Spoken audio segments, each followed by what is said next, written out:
my name is Daksh Chaturvedi and I welcome you to the Skulls Medicine. And today we are going to perform a procedure named CPR, which means cardiopulmonary resuscitation.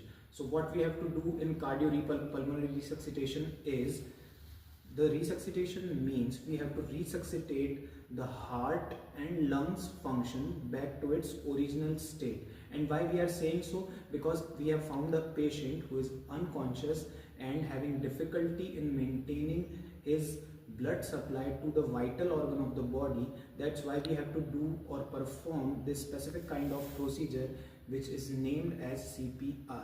So in CPR, first of all, we have to identify the patient, that whether we have to perform the CPR or not.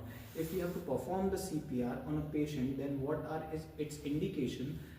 The indications are basically, we have to find the patient. If the patient is unconscious means a patient who is unable to move, speak, talk, breathe, or unable to perform any activity, we call as unconscious patient. So how we will identify an unconscious patient? We will use a maneuver which is known as Cow's method. In Cow's method, we ask the patient, for the Cow's maneuver, the numeric is COWS. So for C, you have to say, can you hear me? And for O, we have to say, open your eyes. You have to say to the patient that you have to open your eyes. And COW, we have to ask the patient for his name, what's your name. And S means we have to squeeze his hand. If we have any retention of the hand, then we can say the patient is conscious. If the patient is not conscious, then we have to identify its pulse. And what the best site for assessment of pulse is carotid artery. So where the carotid artery we can find is in the neck region. So you have to place your two finger over the neck region and palpate for carotid artery. If you can feel the carotid artery, there is no need to give the CPR. But if you are not feeling the carotid artery in an adult patient, then there is a need for CPR. And then for the neonate purpose, you have to feel the apical pulse. Apical pulse is situated just below the nipple of the infant or neonate. So to perform a CPR, first of all, what we have to do is we have to resuscitate the heart and we have to resuscitate the lungs. So for resuscitation of lungs, we have to provide the breath to the patient, and for the circulation of the heart, we have to provide the compression. So the rate of compression is 30 and the rate of compression is, and the rate of breathing is 2. So circulation will be 30 and breath will be 2. So we have to perform 30 compression on a patient with 2 breaths per minute per cycle, and we have to perform this procedure for 5 cycles, and after 5 cycles we have to check for his pulse again. So in basically in 2 minutes we have to perform 5 cycles and 10 breaths. So what are we up to? That we have identified the patient is unconscious, the carotid pulse is not pulsable, or we have no rhythm in the patient.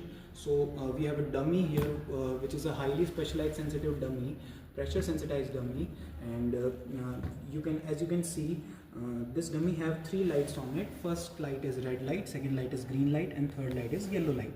So if the red light will blink, this will indicate that we have broken the ribs of the patient. If the green light burps or beeps, it means the pressure is sufficient, and if the yellow light beeps, that means the pressure is not sufficient to perfuse the heart and to circulate the blood in your body. So we have to get to the green light for the adequate pressure to maintain the blood in their blood vessels. So how we will perform the CPR is, you have to use this area, we call it heel of the palm. So you have to use your non-dominant hand, and for the site, you have to identify the site in the patient. The site will be of mid of the sternum. So in a patient, the mid sternum area, you can feel the mid sternum area, and then you can place your non-dominant hand and you have to place your heel on the sternum. When you have placed the heel on the sternum, then you will overlap, interlace your finger, and you have to apply the pressure in the media sternum, at the mid of the sternum. So how much depth you will apply per compression is 5 centimeter of compression. Per compression you have to apply 5 centimeter of depth. In inches you can say it will be of 2 inches. So we will start applying the pressure and the cycle will be of I will remind you once again, it will be of 30 compression and 2 breaths. Okay, so we are going to apply the pressure here.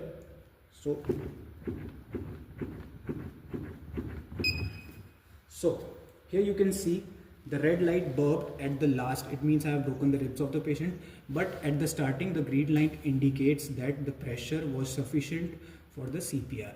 So next, moving on to the next thing, which is we have handled a patient, adult patient. Now what we will do of infant.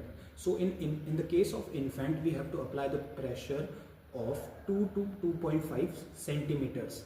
Remember the case in the case of adult, we are applying the pressure of 5 centimeter, but in the case of neonate, we are applying the pressure of 1.5 centimeter to 2 centimeter in depth. There is a difference between 5 centimeter and 2.5 centimeter to 2 centimeter. Okay, and in neonate, if the rescuers are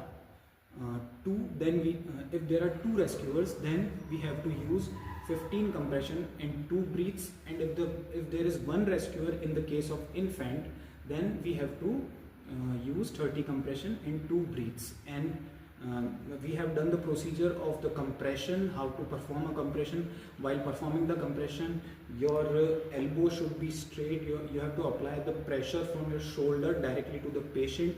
Your elbow should not bend. These are some cautions you have to take care of while delivering the CPR. And when you have delivered the compression, when we will talk about breathing, as per of breathing, you can provide the breathing in 2 ways. The first way is you can perform mouth-to-mouth resuscitation in the case you have your patient outside the hospital, and if the patient is inside the hospital, you can perform bag and mask ventilation. And for the bag and mask ventilation, we use ambu bags. In the next video, we will discuss about how to use an ambu bag over an cylindrical or oxygen supply. Thank you, that's my time.